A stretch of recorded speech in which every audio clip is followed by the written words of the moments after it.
anything you can do to try to get that out of more of the guys on a more consistent basis throughout the game? It's just what we talk about, and hasn't come through yet. Obviously, tonight, the third quarter just doomed us. 38 points in the third quarter is crazy, and hard to explain sometimes. Did guys lose their will, whatever, after that third quarter? Well, no, we got our will in the fourth quarter, but a little too late, and we waited way too late to get going. But again, the fourth quarter just doomed us. Third quarter. Mike, especially with Tyson back today, what's your bigger concern now, the defense or the offense? Well, you could lump them both in.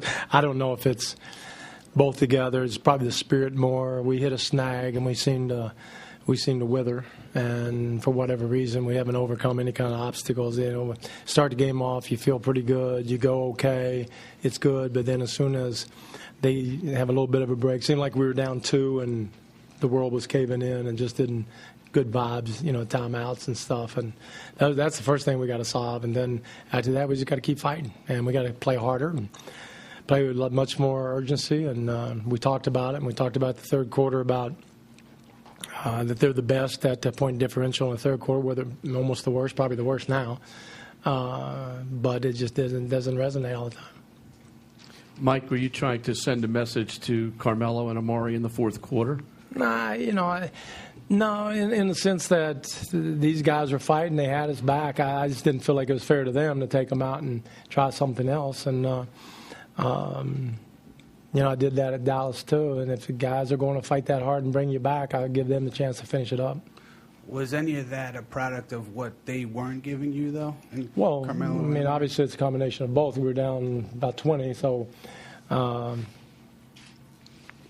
you try something different. Those are normal rest times for guys, and then you look and see what you have, and the energy and everything was going pretty good, so that's why I left it in there.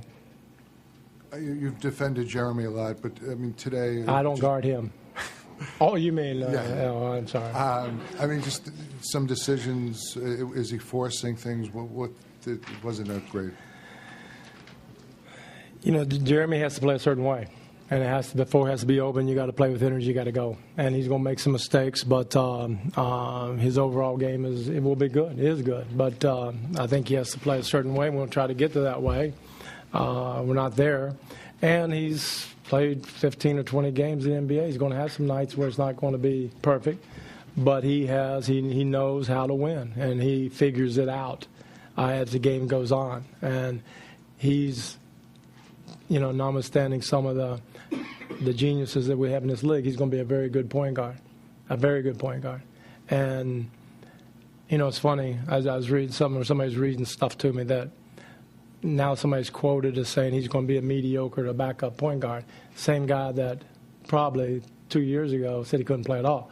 So we take that as gospel? No, this guy's going to be good. And he's going to have some pains and growing pains, but his heart and his brain is too good and his athleticism to not be good. Sort of back to Amare, 4 of 9. How much of that is the way he was playing or just the way the offense was moving? Well, it's a little bit of everything. It's hard just to pinpoint one thing. When you get your rear kicked like we are, you just can't come out and say it's this or that. It's collectively we just didn't play well, and collectively our spirit's not good, and collectively our defense is not very good at all. Collectively we just didn't do what we were supposed to do. And we've got to solve that somehow and just keep working at it. All right, thanks. All right, guys. Sorry.